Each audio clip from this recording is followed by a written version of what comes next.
नमस्कार। जय श्री राम। राधे राधे सभी भक्तों के हमारे चैनल में आप सभी का स्वागत है, भक्ति चैनल में। तो आज हम इस वीडियो में जानेंगे निर्जला एकादशी व्रत की कथा की कहानी और ये क्यों ज़रूरी होता है और इसका क्या पुण्य मिलता है हमें। एकादशी का व्रत हिंदुओं में बहुत ही महत्वपूर्ण माना जाता है। साल में 24 एकादशी आती है, लेकिन जो ज्येष्ठ महीने की निर्जला एकादशी सबसे महत्वपूर्ण मानी जाती है, क्योंकि एक एकादशी का व्रत रखने से साल की जितनी भी 24 एकादशी है उनका फल आपको मिल जाता है। इसे पांडव या भीम सिंह एकादशी के नाम से भी जाना जाता है। आइए सुनते हैं निर्जला एकादशी की व्रत कथा। एक बार पांडवों में सबसे शक्तिशाली भीम सिंह ने व्यास जी से कहा, हे परम बुद्धिमान पितामह, मेरी बात सुनिए।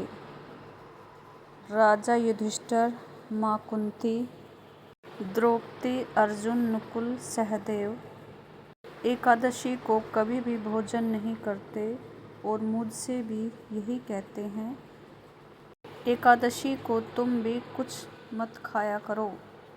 मैं उन लोगों से यही कहता हूँ कि मुझसे भूख बर्दाश्त नहीं होती। मैं भगवान की पूजा शक्ति आदि तो कर सकता हूँ, दान भी दे सकता हूँ, परंतु मैं भोजन के बिना नहीं रह सकता। इस पर व्यास जी ने कहा, हे भीम सिंह, यदि तुम नरक को बुरा और स्वर्ग को अच्छा समझते हो, महीने की हर एकादशी को अन्न मत खाया करो।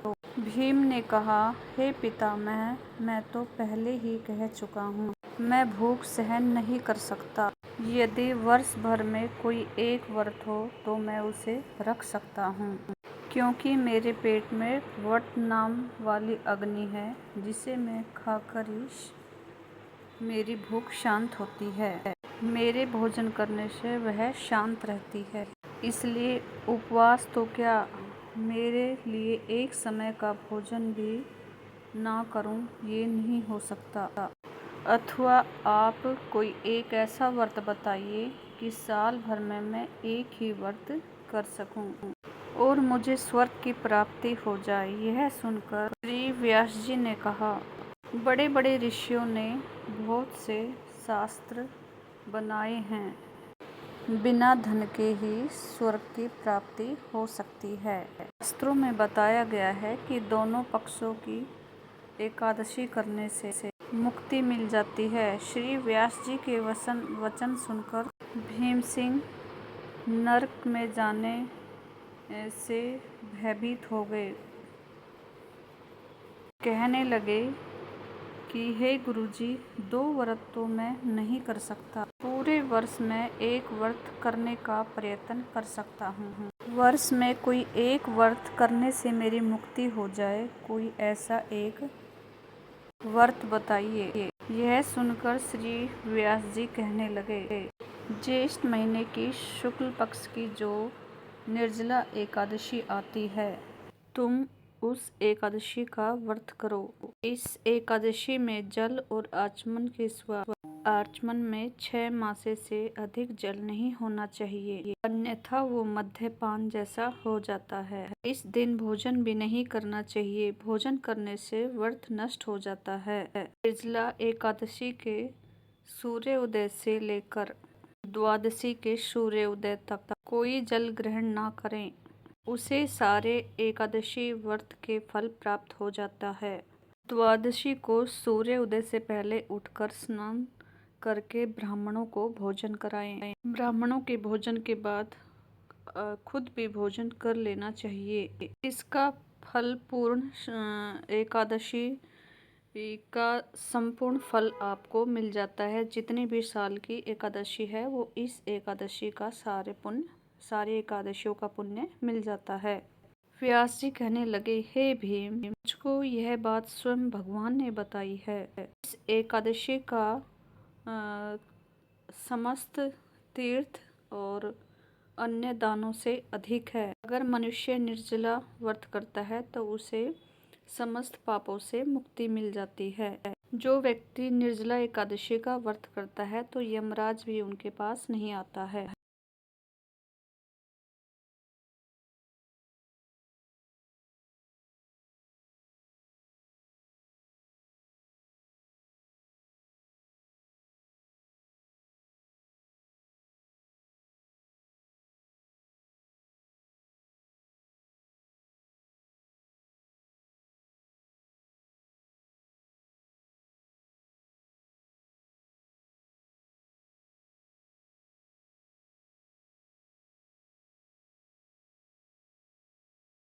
और उन्हें नर्क लोक में नहीं जाना पड़ता, उन्हें तो स्वयं भगवान पुष्प विमान में बैठाकर ले जाते हैं। संसार में सबसे श्रेष्ठ निर्जला एकादशी का व्रत है। पूरे यज्ञ के साथ इस व्रत को करना चाहिए। उस दिन ओम नमो भगवते वासुदेवाय नमः का मंत्र जाप करना चाहिए।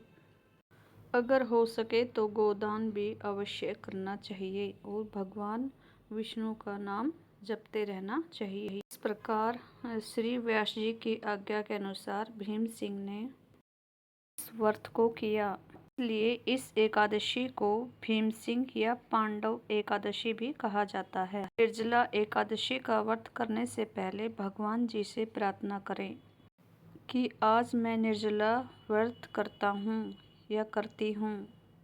हे भगवान, मुझे शक्ति देना, मैं इस व्रत को श्रद्धा और भाव से करूँगा। आपकी कृपा से मेरे सभी पाप नष्ट हो जाएं। इस दिन एक मिट्टी का घड़ा वस्त्र से ढककर दान करना चाहिए। इस दिन जो यज्ञ करते हैं उनका फल तो वर्णन ही नहीं किया जाता, बहुत पुण्य मिलता है।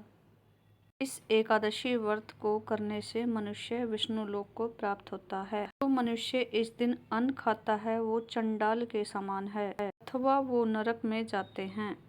जिसने भी निर्जला एकादशी का व्रत किया हो, चाहे वो हत्यारा हो, करता हो या गुरु के साथ द्वेष करता हो, इस निर्जला एकादशी के व्रत के प्रभाव से वो स्वर्ग जाता है और भगवान की असीम कृपा पाता है। श्री व्यास जी ने कहा कि इस व्रत को जो स्त्री या पुरुष पूरी श्रद्धा और भाव से करते हैं उन्हें सबसे पहले भगवान का पूजन करना चाहिए। गोदान करना चाहिए, एक मिट्टी का पात्र जरूर दान करना चाहिए। भूखे गरीब को अगर श्रद्धा के अनुसार खाना खिलाना चाहिए।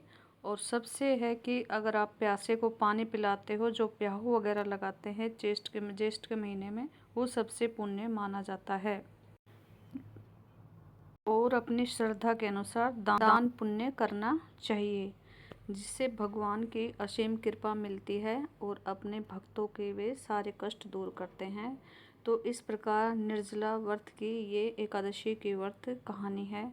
अगर आपको अच्छी लगी हो तो आप कमेंट में श्री भगवते वासुदेवाय नमः लिखें या जय श्री राम या राधे राधे आप ज़रूर लिखें। वीडियो को लाइक करें और इस वीडियो को ज़्यादा से ज़्यादा शेयर करें ताकि ये कथा कहानी और भी सुन सके और पुण्य प्राप्त कर सकें।